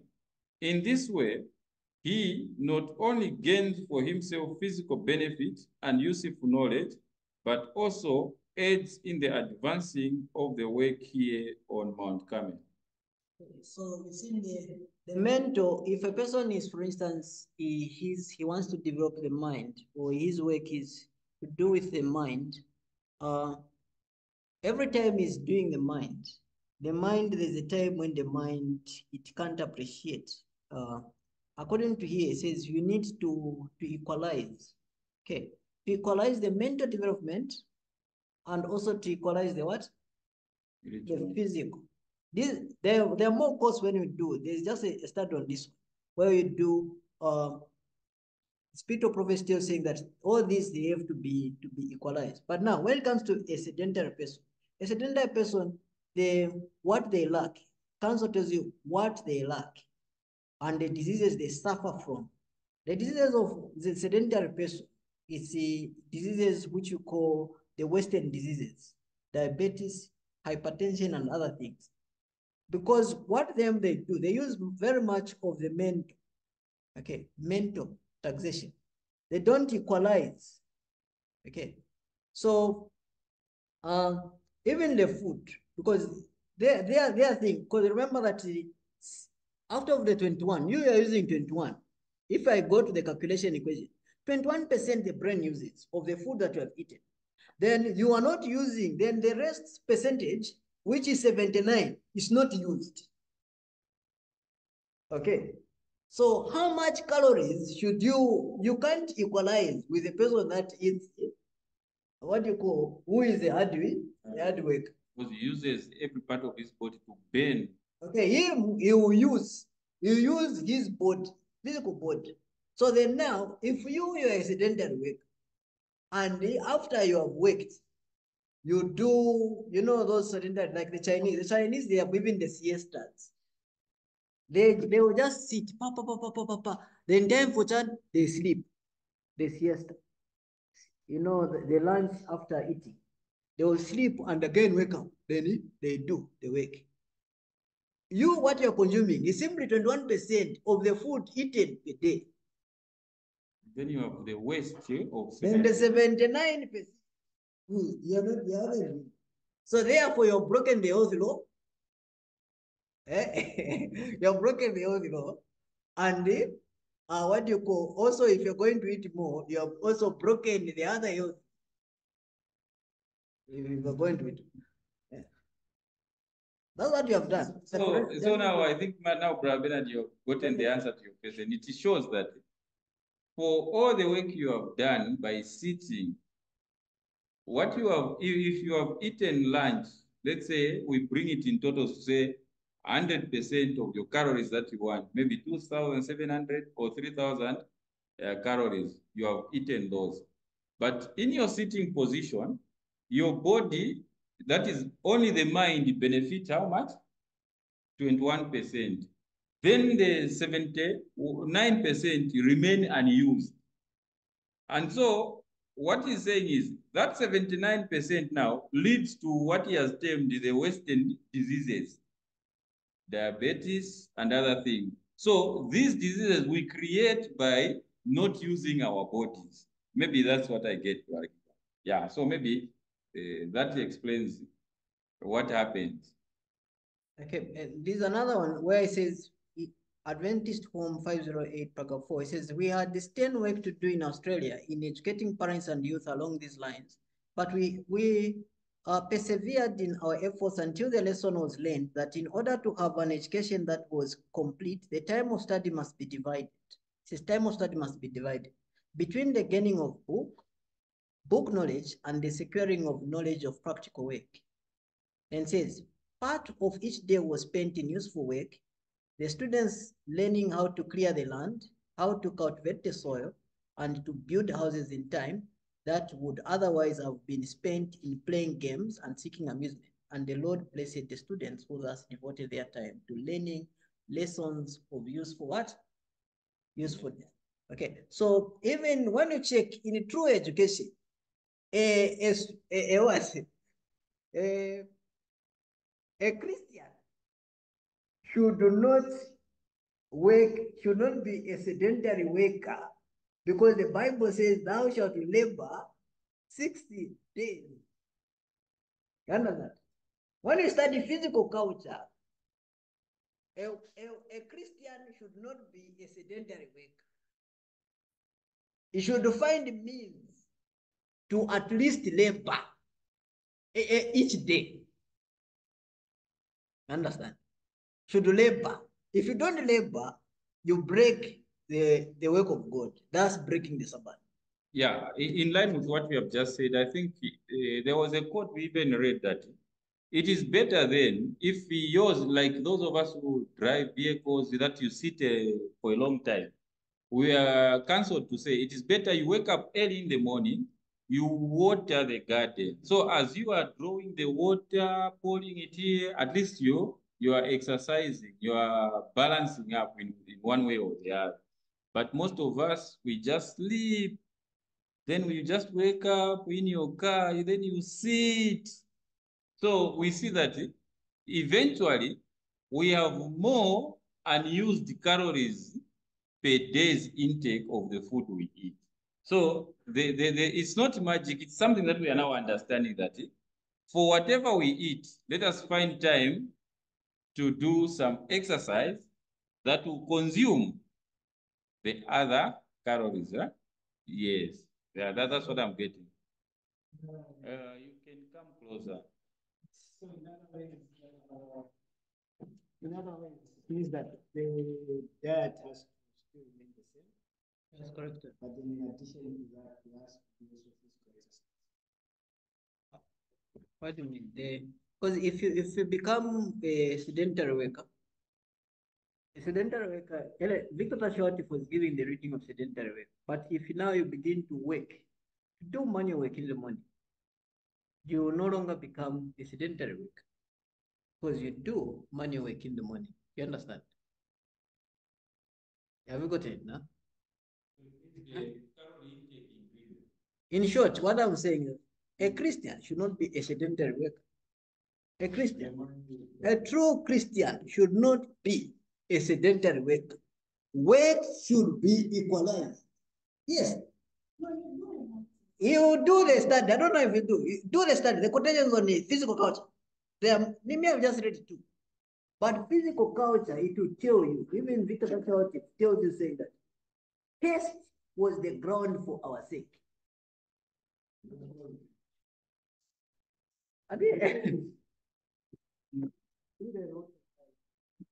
It's either you have more of the record intellectual parts, more of the record parts. Balance it out. We have to balance them per day, all of them. So you can just sit there and then you just balance it out. Yes, correct. So that what Keagan is saying is, when you say you are a sedentary worker, it specifically means that your work, you are just seated. So the moment, Brother Bernard, you say that your work at your place, it's sedentary, where you are sitting and taxing your mind. But in the morning, you did manual labor. You have graduated from a sedentary worker per se for that particular day to a manual worker. Because now you are doing this sedentary work at work, and then you have also done the what? The manual labor. So that is what he means by saying a Christian must not be a sedentary worker. It doesn't mean that you shouldn't do sedentary work, because a Christian studies. By studying, that is sedentary, you are seated. You see? Now, what pushes you from just being sedentary is that you do not study all the way. Just like the quote here we have read, which was telling us that actually Mount Carmel itself was saying that the pupils were dedicated 4 hours of study seated. That is sedentary, right? And then 4 hours in the field. So by doing 4 hours of sitting, which is sedentary, and 4 hours of manual labor, they moved from just sedentary to all-inclusive, sedentary and manual labor. So it means therefore that they equalized what is required. I hope you get it now. Yeah, you can ask. Oh, okay, okay.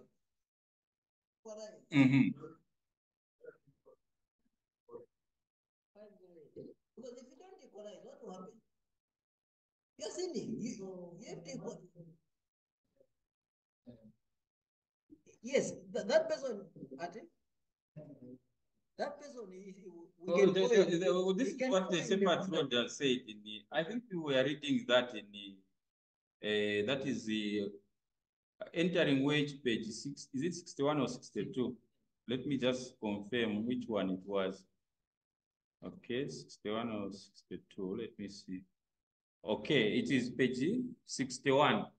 So you can hear the the kind of things that you graduate from. So it says that doing very hard work, muscular work, 5,500 calories. Okay, so it is not calling it sedentary or whatever. It's just saying, yes. Then moderate muscular work. So it means where your muscles are engaged but moderately, you need 3,400 calories. Light to moderate muscular work, 3,050 calories. Light muscular work, which is in bracket sedentary, it is 2,700 calories. Without muscular work, 2,450 calories. Are you seeing the breakdowns now? Yes, so it is from these categories that we can now begin to understand what we have done.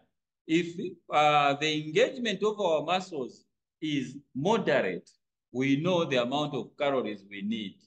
Because part of it, we see that you use it for studies and other things, right? Yeah. So because even when you are saying sedentary worker, yes, the muscles do move. You know, you pick a book, you do what? Some in some offices they even walk a few steps. You pick a file, you do what? So that's why the prophet now is not exclusively calling it just sedentary, because sedentary just means seated. And when you go to the dictionary, it says sedentary means either you're just watching videos or reading, playing video games, where you are not tasking the other portions. That is what is called a sedentary work. So now, when you see that there is muscle movement involved in a day's intake, if that muscle movement is light, then you have 2,700 calories. If there is no muscle work involved, 2,450 what? Calories. I think that's what inspiration is saying. So that now we move away from where we want to clarify to say, okay, how much moves me from the sedentary work and the other? So we see that that is calculated in terms of the amount of muscle work involved in a day. Yes. So if it is intense, okay, very hard, then you need 5,500. Maybe that answers now the question. Okay.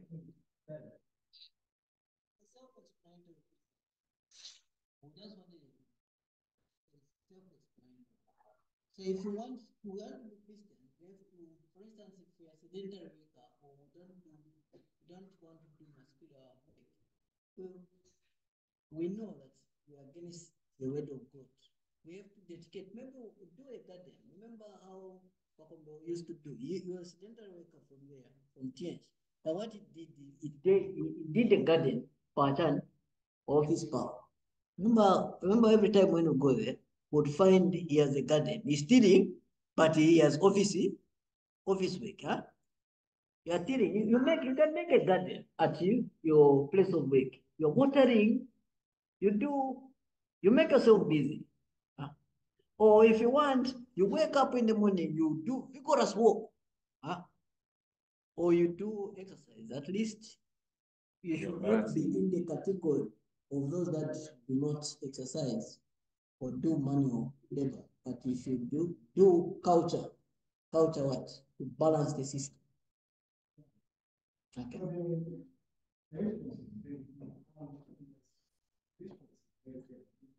You guys notice it's the power of the words. The words were just Sitting.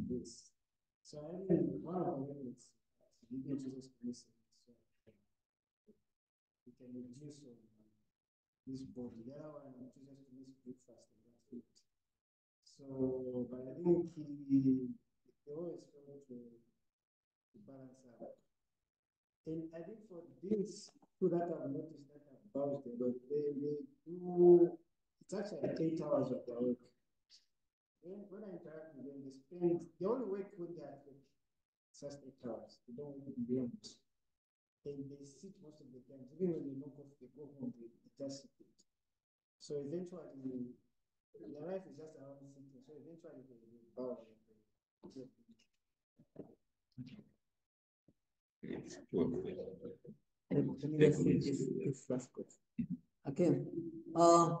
Entering which page 40, paragraph 2 says, let the reader therefore now be well reminded. Entering which page 40, paragraph 2, it says, let the reader, are you there? Yes. 40. Paragraph 2. It says, let the reader therefore now be well reminded that man passes through 3 distinct periods in life. Man passes 3 different periods in life. Number 1, the years of his growth. The years of his growth. Number 2, the years of his prime. Number 3, the years of his decline. The years of his decline. While he is ascending the hill of development, he needs food for growing besides for the upkeep of his body. While he is ascending the hill of development, he needs food for growing besides for the upkeep of his body. But after he has reached the peak of maturity, he moves out across the ridge, prime of his life. He needs only to eat enough to keep himself going. Mankalamba. So Africa could have food for making him what? Growing. Foods that Wankalamba should eat, that have crossed the growth, because it says adolescence ends at what age? You know the growth time. Is it about what age is the growth?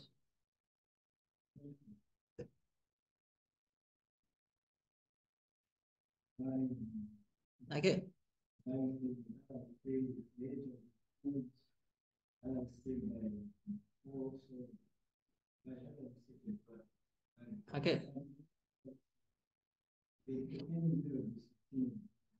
Okay. Okay. Let us just say youth age ends. After the youth age has ended, the food that we should eat is foods for what? For maintenance. If we go into adult age, the foods that we should be eating is for maintenance, not foods for what? For growth. Right? Because we don't need to grow after you have surpassed 35 years. Says, but after he has reached the peak of maturity and he moves out across the ridge prime of his life, he needs only to eat enough to keep himself going. And when he passes over the crest line of life, becomes older and less active, he then needs proportionately less. Okay? Taking more food than his body requires, and his work wastes not only the food, but needed energy. Okay? Needed energy. 2, because he then overtaxes his digestive organs, forces them to do more than they are able, and uses his energy to grind needless food, to throw out excess poisons and waste. He overburdens his whole organism. This is really the best of it. And if this injudicious practice be continued on and on, also eating at any and all times, eating for fun rather than for health and strength, as men are in this age habitually doing, eventually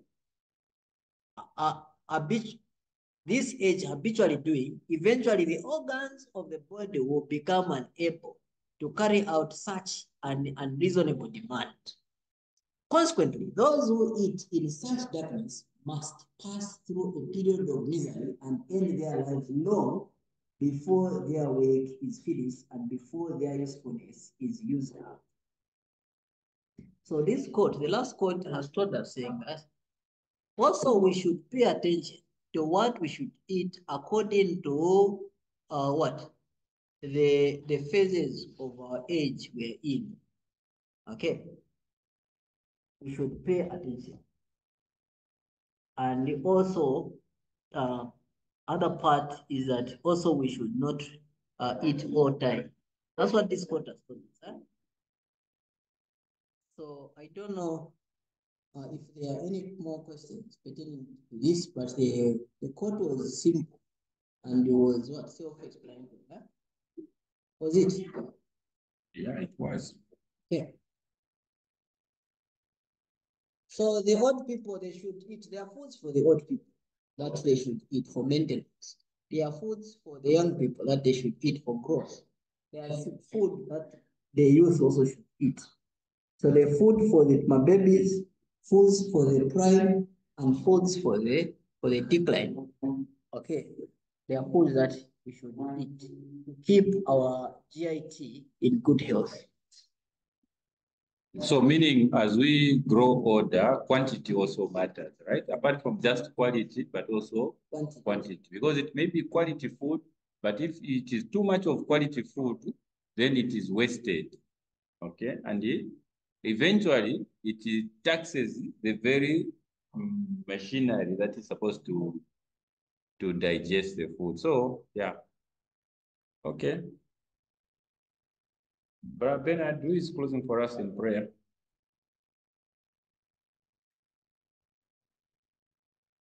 Oh, Sister Lian. Okay. Okay, so when you pray, your mouth should.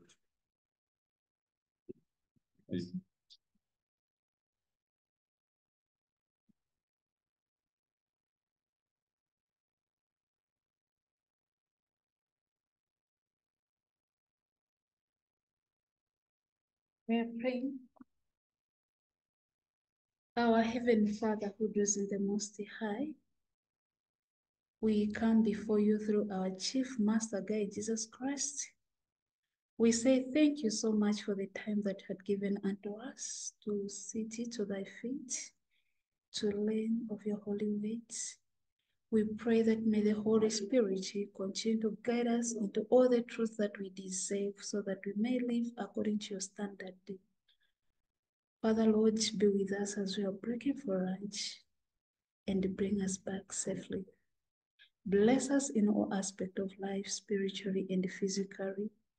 Thank you so much. In Jesus' name we pray as we are looking forward for the premillennial kingdom and for his second coming. Amen.